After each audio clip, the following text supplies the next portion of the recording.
Capítulo 4. La carta de su madre le había trastornado, pero Raskolnikov no había vacilado un instante, ni siquiera durante la lectura, sobre el punto principal. Acerca de esta cuestión ya había tomado una decisión irrevocable. Ese matrimonio no se llevará a cabo mientras yo viva. Al diablo ese señor Lugine. La cosa no puede estar más clara, pensaba sonriendo con aire triunfal y malicioso, como si estuviese seguro de su éxito. No, mamá, no. Dunia, no conseguiréis engañarme. Y todavía se disculpan de haber decidido la cosa por su propia cuenta y sin pedirme consejo. Claro que no me lo han pedido. Creen que es demasiado tarde para romper el compromiso. Ya veremos si se puede romper o no. Buen pretexto alegan. Piotr Petrovich está siempre tan ocupado que solo puede casarse a toda velocidad, como un ferrocarril en marcha. No, Duneska. Lo veo todo claro. Sé muy bien qué cosas son esas que me tienes que decir, y también lo que pensabas aquella noche en que ibas y venías por la habitación. Y lo que confiaste arrodillada ante la imagen que siempre ha estado en el dormitorio de mamá, la de la Virgen de Kazán. La subida del Gólgota es dura, muy dura. Decís que el asunto está definitivamente concertado. Tú, Avdotia Romanovna, has decidido casarte con un hombre de negocios, un hombre práctico que posee cierto capital, que ha amasado ya cierta fortuna. Esto suena mejor e impone más respeto. Trabaja en 2 departamentos del Estado y comparte las ideas de las nuevas generaciones, como dice mamá. Y según Duneska parece un hombre bueno. Este parece es lo mejor. Duneska se casa impulsada por esta simple apariencia. Magnífico. Verdaderamente magnífico. Me gustaría saber por qué me habla mamá de las nuevas generaciones. ¿Lo habrá hecho sencillamente para caracterizar al personaje o con la segunda intención de que me sea simpático el señor Lugine? Las muy astutas. Otra cosa que me gustaría aclarar es hasta qué punto han sido francas una con otra aquel día decisivo, aquella noche y después de aquella noche. ¿Hablarían claramente o comprenderían las dos, sin necesidad de decírselo, que tanto una como otra tenían una sola idea, un solo sentimiento, y que las palabras eran inútiles? Me inclino por esta última hipótesis. Es la que la carta deja entrever. A mamá le pareció un poco seco, y la pobre mujer, en su ingenuidad, se apresuró a decírselo a Dunia. Y Dunia, naturalmente, se enfadó y respondió con cierta brusquedad. Es lógico.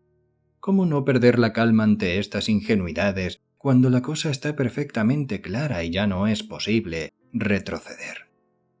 ¿Y por qué me dirá, quiere a Dunia, Rodia? Porque ella te quiere a ti más que a su propia vida. ¿No será que la tortura secretamente el remordimiento por haber sacrificado su hija a su hijo? Tú eres toda nuestra vida, toda nuestra esperanza para el porvenir. Ah, mamá. Su irritación crecía por momentos. Si se hubiera encontrado en aquel instante con el señor Lugine, estaba seguro de que lo habrían matado. Cierto, prosiguió, cazando al vuelo los pensamientos que cruzaban su imaginación. Cierto que para conocer a un hombre es preciso observarlo largo tiempo y de cerca. Pero el carácter del señor Lugine es fácil de descifrar. Lo que más me ha gustado es el calificativo de hombre de negocios y eso de que parece bueno. Vaya si lo es. Encargarse de los gastos de transporte del equipaje, incluso el gran baúl. ¡Qué generosidad! Y ellas, la prometida y la madre, se ponen de acuerdo con un mujik para trasladarse a la estación en una carreta cubierta. También yo he viajado así. Esto no tiene importancia. Total, de la casa a la estación solo hay 90 verstas. Después se instalarán alegremente en un vagón de tercera para recorrer 1.000.000 de verstas. Esto me parece muy natural, porque cada cual procede de acuerdo con los medios de que dispone. Pero usted, señor Lugine, ¿qué piensa de todo esto? Ella es su prometida, ¿no? Sin embargo, ¿no se ha enterado usted de que la madre ha pedido un préstamo con la garantía de su pensión para atender a los gastos del viaje? Sin duda, usted ha considerado el asunto como un simple convenio comercial establecido a medias con otra persona y en el que, por lo tanto, cada socio debe aportar la parte que le corresponde. Ya lo dice el proverbio: el pan y la sal por partes iguales. Los beneficios, cada uno los suyos. Pero usted solo ha pensado en barrer hacia adentro. Los billetes son bastante más caros que el transporte del equipaje, y es muy posible que usted no tenga que pagar nada por enviarlo. ¿Es que no ven ellas estas cosas, o es que no quieren ver nada? Y dicen que están contentas. Cuando pienso que esto no es sino la flor del árbol y que el fruto ha de madurar todavía. Porque lo peor de todo no es la cicatería, la avaricia que demuestra la conducta de ese hombre, sino el carácter general del asunto. Su proceder da una idea de lo que será el marido, una idea clara. Como si mamá tuviera el dinero para arrojarlo por la ventana. ¿Con qué llegará a Petersburgo? Con 3 rublos o 2 pequeños billetes como los que mencionaba el otro día la vieja usurera. ¿Cómo cree que podrá vivir en Petersburgo? Pues es el caso que ha visto ya, por ciertos indicios, que le será imposible estar en casa de Dunia, ni siquiera los primeros días después de la boda. Ese hombre encantador habrá dejado escapar alguna palabrita que debe de haber abierto los ojos a mamá, a pesar de que ella se niegue a reconocerlo con todas sus fuerzas. Ella misma ha dicho que no quiere vivir con ellos. ¿Pero con qué cuenta? ¿Pretende acaso mantenerse con los 120 rublos de la pensión, de los que hay que deducir el préstamo de Atanasio Ivanovich? En nuestra pequeña ciudad desgasta la poca vista que le queda tejiendo prendas de lana y bordando puños. Pero yo sé que esto no añade más de 20 rublos al año a los 120 de la pensión. Lo sé positivamente. Por lo tanto, y a pesar de todo, ellas fundan sus esperanzas en los sentimientos generosos del señor Lugine. Creen que él mismo les ofrecerá su apoyo y les suplicará que lo acepten. Sí, sí. Esto es muy propio de 2 almas románticas y hermosas. Os presentan hasta el último momento un hombre con plumas de pavo real y no quieren ver más que el bien, nunca el mal, aunque esas plumas no sean sino el reverso de la medalla. No quieren llamar a las cosas por su nombre por adelantado. La sola idea de hacerlo les resulta insoportable. Rechazan la verdad con todas sus fuerzas, hasta el momento en que el hombre por ellas idealizado les da un puñetazo en la cara. Me gustaría saber si el señor Lugine está condecorado. Estoy seguro de que posee la cruz de Santa Ana y se adorna con ella en los banquetes ofrecidos por los hombres de empresa y los grandes comerciantes. También la lucirá en la boda, no me cabe duda. En fin, que se vaya al diablo. Esto tiene un pase en mamá, que es así, pero en Dunia es inexplicable. Te conozco bien, mi querida Duneshka. Tenías casi 20 años cuando te vi por última vez, y sé perfectamente cómo es tu carácter. Mamá dice en su carta que Duneshka posee tal entereza que es capaz de soportarlo todo. Esto ya lo sabía yo. Hace 2 años y medio que sé que Duneshka es capaz de soportarlo todo. El hecho de que haya podido soportar al señor Vidrigailov y todas sus complicaciones que este hombre la ha ocasionado demuestra que en efecto es una mujer de gran entereza. Y ahora se imagina, lo mismo que mamá, que podrá soportar igualmente a ese señor Lugine que sustenta la teoría de la superioridad de las esposas tomadas en la miseria y para las que el marido aparece como un bienhechor, cosa que expone, es un detalle que no hay que olvidar, en su primera entrevista. Admitamos que las palabras que le han escapado, a pesar de ser un hombre razonable, seguramente no se le escaparon, ni mucho menos, aunque él lo dejara entrever así en las explicaciones que se apresuró a dar. ¿Pero qué se propone Dunia? Se ha dado cuenta de cómo es este hombre y sabe que habrá de compartir su vida con él si se casa. Sin embargo, es una mujer que viviría de pan duro y agua antes que vender su alma y su libertad moral. No la sacrificaría a las comodidades. No las cambiaría por todo el oro del mundo, y mucho menos, naturalmente, por el señor Lugine. No, la Dunia que yo conozco es distinta a la de la carta, y estoy seguro de que no ha cambiado. En verdad, su vida era dura en casa de Vidrigailov. No es nada grato pasar la existencia entera sirviendo de institutriz por 200 rublos al año. Pero estoy convencido de que mi hermana preferiría trabajar con los negros de un hacendado o con los sirvientes letones de un alemán del Báltico que envilecerse y perder la dignidad encadenando su vida por cuestiones de interés con un hombre al que no quiere y con el que no tiene nada en común.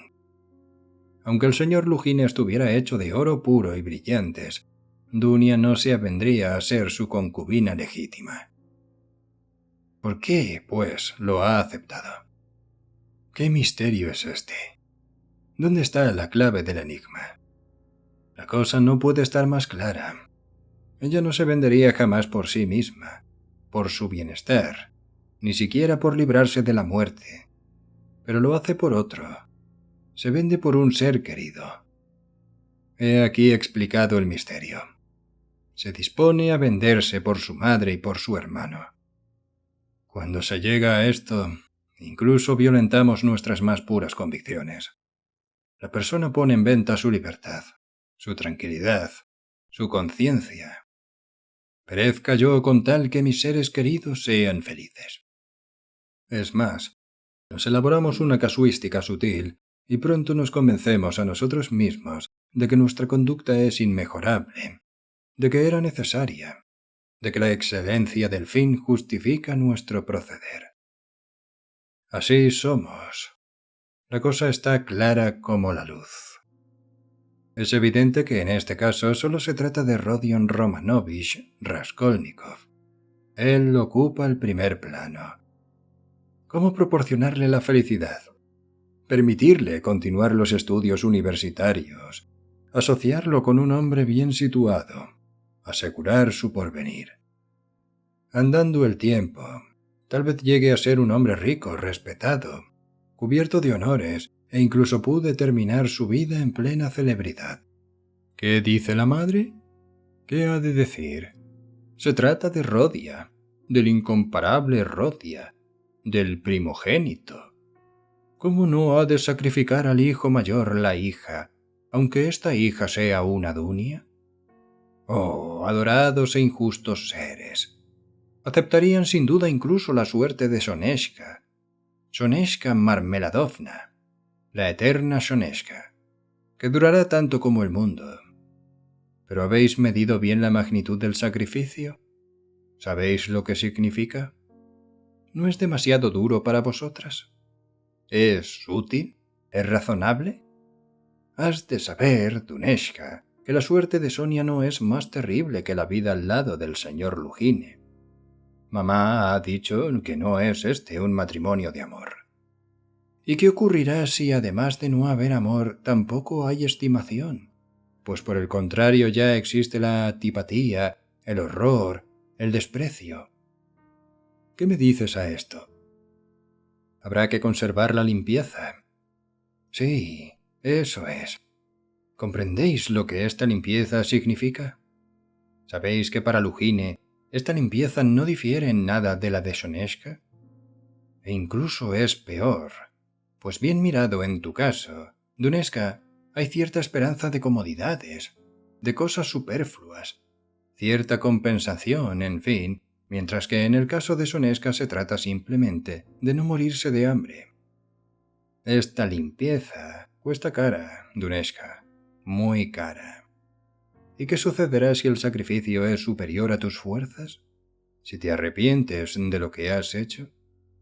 Entonces todo serán lágrimas derramadas en secreto, maldiciones y una amargura infinita, porque en fin de cuentas tú no eres una Marfa Petrovna.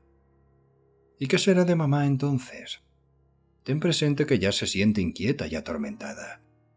¿Qué será cuando vea las cosas con toda claridad? ¿Y yo? ¿Qué será de mí? Porque en realidad no habéis pensado en mí. ¿Por qué? Yo no quiero vuestro sacrificio, Duneska. No lo quiero, mamá. Esta boda no se llevará a cabo mientras yo viva. No lo consentiré. De pronto volvió a la realidad y se detuvo. Dices que la boda no se celebrará, pero ¿qué harás para impedirla? ¿Y con qué derecho te opondrás? Tú les dedicarás toda tu vida, todo tu porvenir, pero cuando hayas terminado los estudios y estés situado. Ya sabemos lo que eso significa. No son más que castillos en el aire. Ahora, inmediatamente, ¿qué harás? Pues es ahora cuando has de hacer algo.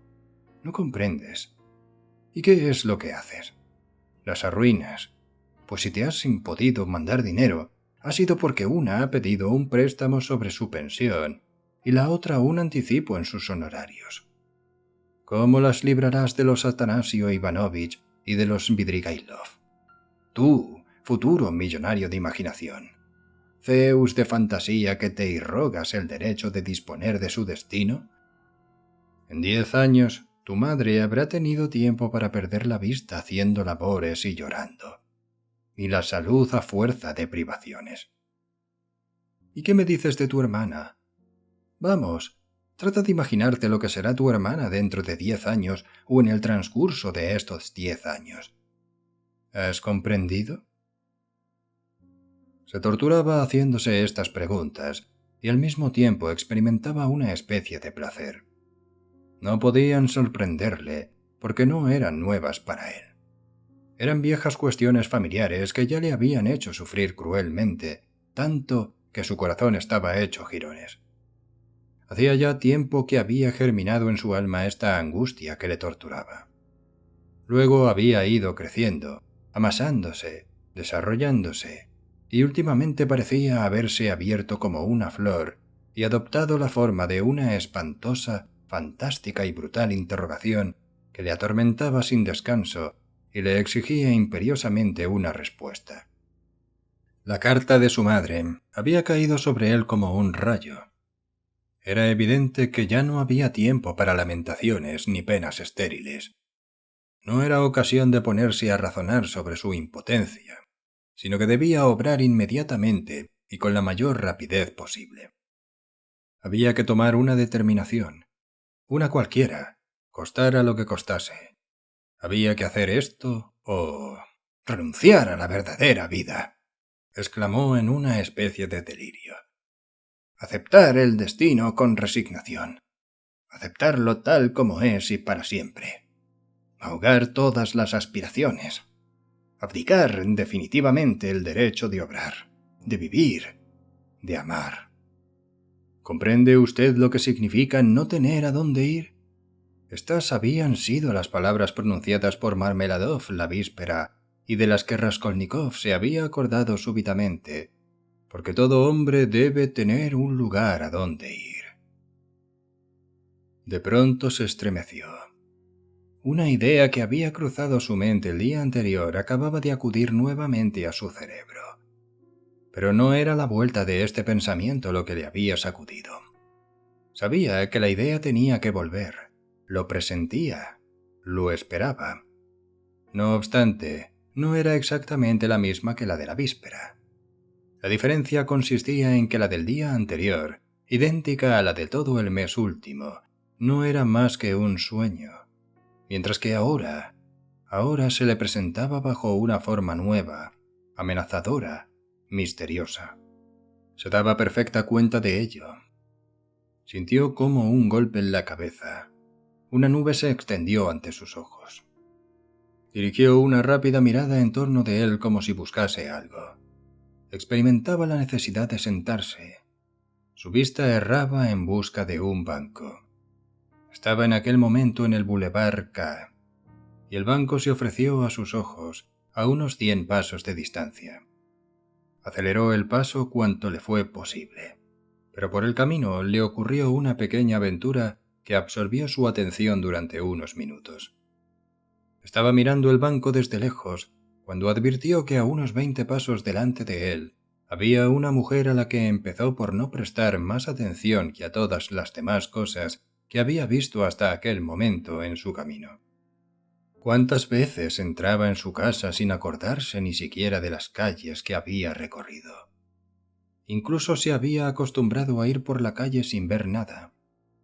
Pero en aquella mujer había algo extraño que sorprendía desde el primer momento. Y poco a poco se fue captando la atención de Raskolnikov. Al principio, esto ocurrió contra su voluntad, e incluso le puso de mal humor. Pero enseguida la impresión que le había dominado empezó a cobrar una fuerza creciente. De súbito, la acometió el deseo de descubrir lo que hacía tan extraña aquella mujer. Desde luego, a juzgar por las apariencias, debía de ser una muchacha, una adolescente. Iba con la cabeza descubierta, sin sombrilla, a pesar del fuerte sol, y sin guantes, y balanceaba grotescamente los brazos al andar. Llevaba un ligero vestido de seda, mal ajustado al cuerpo, abrochado a medias y con un desgarrón en lo alto de la falda, en el talle. Un jirón de tela ondulaba a su espalda. Llevaba sobre los hombros una pañoleta y avanzaba con paso inseguro y vacilante. Este encuentro acabó por despertar enteramente la atención de Raskolnikov. Alcanzó a la muchacha cuando llegaron al banco, donde ella, más que sentarse, se dejó caer y, echando la cabeza hacia atrás, cerró los ojos como si estuviera rendida de fatiga. Al observarla de cerca, advirtió que su estado obedecía a un exceso de alcohol. Esto era tan extraño que Raskolnikov se preguntó, en el primer momento, si no se habría equivocado. Estaba viendo una carita casi infantil, de unos 16 años, tal vez 15, una carita orlada de cabellos rubios, bonita, pero algo hinchada y congestionada. La chiquilla parecía estar por completo inconsciente. Había cruzado las piernas, adoptando una actitud desvergonzada, y todo parecía indicar que no se daba cuenta de que estaba en la calle. Raskolnikov no se sentó, pero tampoco quería marcharse. Permanecía de pie ante ella indeciso. Aquel bulevar, poco frecuentado siempre, estaba completamente desierto a aquella hora, alrededor de la 1 de la tarde. Sin embargo, a unos cuantos pasos de allí, en el borde de la calzada, había un hombre que parecía sentir un vivo deseo de acercarse a la muchacha, por un motivo u otro. Sin duda había visto también a la joven antes de que llegara al banco y la había seguido, pero Raskolnikov le había impedido llevar a cabo sus planes. Dirigía al joven miradas furiosas, aunque a hurtadillas, de modo que Raskolnikov no se dio cuenta y esperaba con impaciencia el momento en que el desarrapado joven le dejara el campo libre. Todo estaba perfectamente claro. Aquel señor era un hombre de unos 30 años, bien vestido, grueso y fuerte, de tez roja y boca pequeña y encarnada, coronada por un fino bigote. Al verle, Raskolnikov experimentó una violenta cólera. De súbito le acometió el deseo de insultar a aquel fatuo. «Diga, Vidrigailov, ¿qué busca usted aquí?», exclamó cerrando los puños y con una sonrisa mordaz. «¿Qué significa esto?», exclamó el interpelado con arrogancia, frunciendo las cejas y mientras su semblante adquiría una expresión de asombro y disgusto. «Largo de aquí. Esto es lo que significa». «¿Cómo te atreves, miserable?». Levantó su fusta. Raskolnikov se arrojó sobre él con los puños cerrados, sin pensar en que su adversario podía deshacerse sin dificultad de dos hombres como él. Pero en este momento, alguien le sujetó fuertemente por la espalda. Un agente de policía se interpuso entre los dos rivales. «Calma, señores. No se admiten riñas en los lugares públicos», y preguntó a Raskolnikov al reparar en su destrozado traje. «¿Qué le ocurre a usted? ¿Cómo se llama? Raskolnikov lo examinó atentamente. El policía tenía una noble cara de soldado y lucía mostachos y grandes patillas. Su mirada parecía llena de inteligencia. «Precisamente es usted el hombre que necesito», gritó el joven cogiéndole del brazo. «Soy Raskolnikov, antiguo estudiante. Digo que lo necesito por usted», añadió dirigiéndose al otro. «Venga, guardia, quiero que vea una cosa». Y sin soltar el brazo del policía lo condujo al banco. «Venga, mire. Está completamente embriagada. Hace un momento se paseaba por el bulevar. Sabe Dios lo que será. Pero desde luego no tiene aspecto de mujer alegre, profesional. Yo creo que la han hecho beber y se han aprovechado de su embriaguez para abusar de ella. ¿Comprende usted? Después la han dejado libre en este estado. Observe que sus ropas están desgarradas y mal puestas. No se ha vestido ella misma, sino que la han vestido. Esto es obra de unas manos inexpertas, de unas manos de hombre. Se ve claramente. Y ahora mire para ese lado. Ese señor con el que he estado a punto de llegar a las manos hace un momento es un desconocido para mí. Es la primera vez que le veo. Él la ha visto como yo hace unos instantes en su camino. Se ha dado cuenta de que estaba bebida, inconsciente, y ha sentido un vivo deseo de acercarse a ella y, aprovechándose de su estado, llevársela Dios sabe a dónde. Estoy seguro de no equivocarme. No me equivoco, créame. He visto cómo la acechaba. Yo he desbaratado sus planes y ahora solo espera que me vaya. Mire, se ha retirado un poco y para disimular está haciendo un cigarrillo. ¿Cómo podríamos librar de él a esta pobre chica y llevarla a su casa? Piense a ver si se le ocurre algo». El agente comprendió al punto la situación y se puso a reflexionar. Los propósitos del grueso caballero saltaban a la vista, pero había que conocerlos de la muchacha. El agente se inclinó sobre ella para examinar su rostro desde más cerca y experimentó una sincera compasión. «¡Qué pena!», exclamó sacudiendo la cabeza. «Es una niña. Le han tendido un lazo, no cabe duda. Oiga, señorita, ¿dónde vive?». La muchacha levantó sus pesados párpados, miró con una expresión de aturdimiento a los dos hombres e hizo un gesto como para rechazar sus preguntas. «Oiga, guardia», dijo Raskolnikov buscando en sus bolsillos, de donde extrajo 20 kopecks. «Aquí tiene dinero.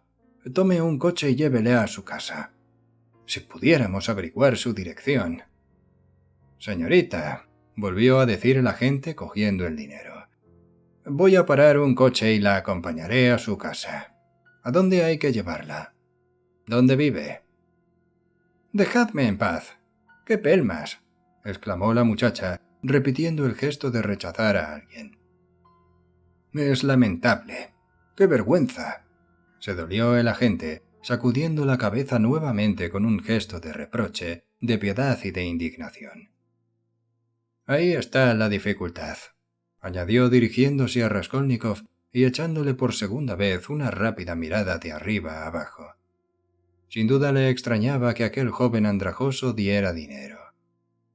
«¿La ha encontrado usted lejos de aquí?», le preguntó. «Ya le he dicho que ella iba delante de mí por el bulevar.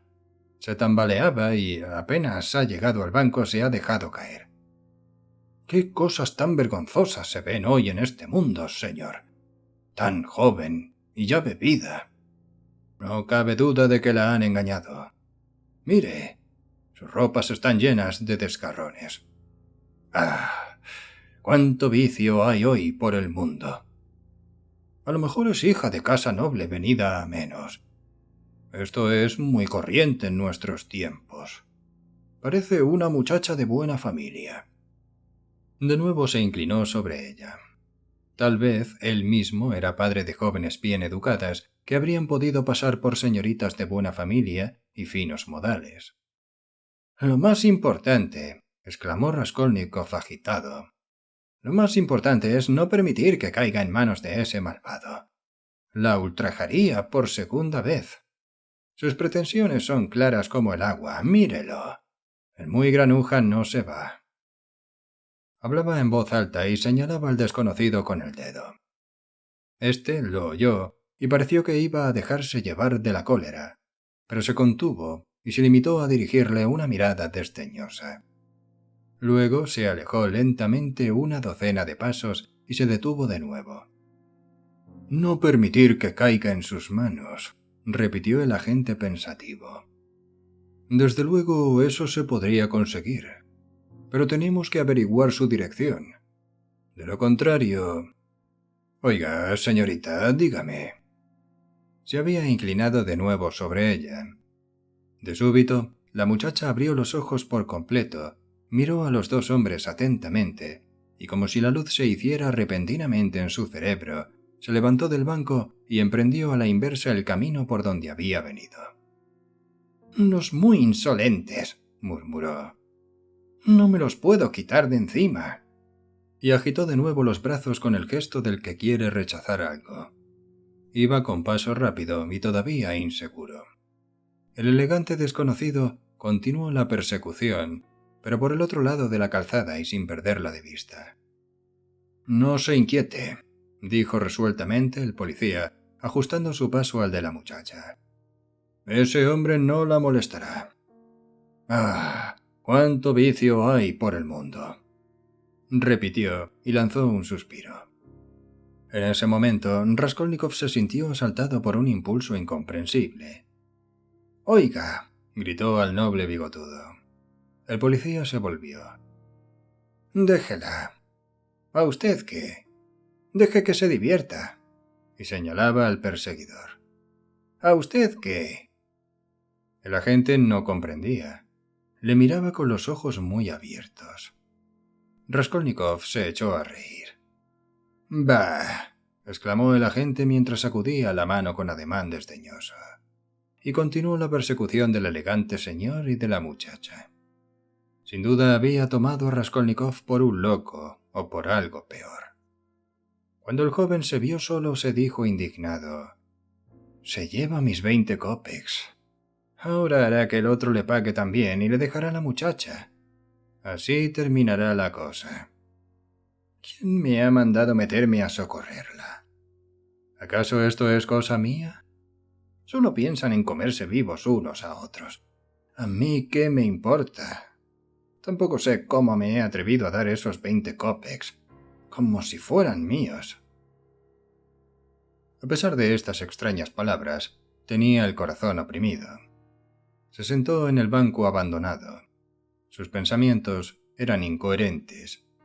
Por otra parte, pensar, fuera en lo que fuere, era para él un martirio en aquel momento.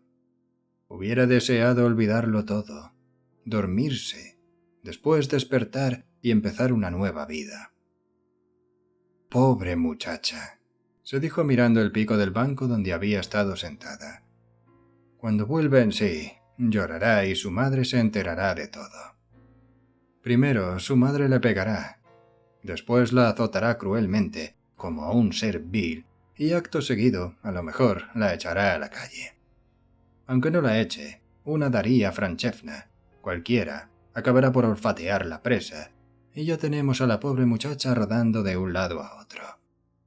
Después, el hospital. Así ocurre siempre a las que tienen madres honestas y se ven obligadas a hacer las cosas discretamente. Y después, otra vez al hospital. 2 o 3 años de esta vida y ya es un ser acabado. Sí, a los 18 o 19 años ya es una mujer agotada. ¿Cuántas he visto así? ¿Cuántas han llegado a eso? Sí, todas empiezan como esta. ¿Pero qué me importa a mí? Un tanto por ciento al año ha de terminar así y desaparecer. Dios sabe dónde. En el infierno, sin duda, para garantizar la tranquilidad de los demás. Un tanto por ciento. Qué expresiones tan finas, tan tranquilizadoras, tan técnicas emplea la gente. Un tanto por ciento. No hay pues razón para inquietarse. Si se dijera de otro modo, la cosa cambiaría. La preocupación sería mayor. ¿Y si Dunezca se viera englobada en este tanto por ciento? Si no el año que corre, el que viene. Pero, a todo esto, ¿a dónde voy? Pensó de súbito. ¡Qué raro! Yo he salido de casa para ir a alguna parte. Apenas he terminado de leer, he salido para... Ahora me acuerdo. Iba a Vasilievsky Ostrov, a casa de Razumiskine. ¿Pero para qué? ¿A santo de qué me ha ocurrido ir a ver a Razumikin? ¡Qué cosa tan extraordinaria! Ni él mismo comprendía sus actos. Razumikine era uno de sus antiguos compañeros de universidad. Hay que advertir que Raskolnikov, cuando estudiaba, vivía aparte de los demás alumnos, aislado, sin ir a casa de ninguno de ellos ni admitir sus visitas. Sus compañeros le habían vuelto pronto la espalda. No tomaba parte en las reuniones, en las polémicas, ni en las diversiones de sus condiscípulos. Estudiaba con un ahínco, con un ardor que le había atraído la admiración de todos, pero ninguno le tenía afecto. Era pobre en extremo, orgulloso, altivo, y vivía encerrado en sí mismo como si guardara un secreto. Algunos de sus compañeros juzgaban que los consideraba como a niños a los que superaba en cultura y conocimientos, y cuyas ideas e intereses eran muy inferiores a los suyos. Sin embargo, había hecho amistad con Razumikine. Por lo menos se mostraba con él más comunicativo, más franco que con los demás. Y es que era imposible comportarse con Razumikine de otro modo. Era un muchacho alegre, expansivo y de una bondad que rayaba en el candor. Pero este candor no excluía los sentimientos profundos ni la perfecta dignidad. Sus amigos lo sabían, y por eso lo estimaban todos. Estaba muy lejos de ser torpe, aunque a veces se mostraba demasiado ingenuo. Tenía una cara expresiva. Era alto y delgado, de cabello negro, e iba siempre mal afeitado. Hacía sus calaveradas cuando se presentaba la ocasión, y se le tenía por un Hércules. Una noche que recorría las calles en compañía de sus camaradas, había derribado de un solo puñetazo a un gendarme que medía como mínimo 1,90 de estatura. Del mismo modo que podía beber sin tasa, era capaz de observar la sobriedad más estricta. Unas veces cometía locuras imperdonables, otras mostraba una prudencia ejemplar. Razumikine tenía otra característica notable. Ninguna contrariedad le turbaba, ningún revés le abatía. Podría haber vivido sobre un tejado, soportar el hambre más atroz y los fríos más crueles. Era extremadamente pobre, tenía que vivir de sus propios recursos y nunca le faltaba un medio u otro de ganarse la vida. Conocía infinidad de lugares donde procurarse dinero, trabajando, naturalmente. Se le había visto pasar todo un invierno sin fuego, y él decía que esto era agradable, ya que se duerme mejor cuando se tiene frío. Había tenido también que dejar la universidad por falta de recursos, pero confiaba en poder reanudar sus estudios muy pronto, y procuraba por todos los medios mejorar su situación pecuniaria. Hacía 4 meses que Raskolnikov no había ido a casa de Razumikine, y Razumikine ni siquiera conocía la dirección de su amigo. Un día, hacía unos 2 meses, se habían encontrado en la calle, pero Raskolnikov se había desviado e incluso había pasado a la otra acera. Razumikine, aunque había conocido perfectamente a su amigo, había fingido no verle, a fin de no avergonzarle.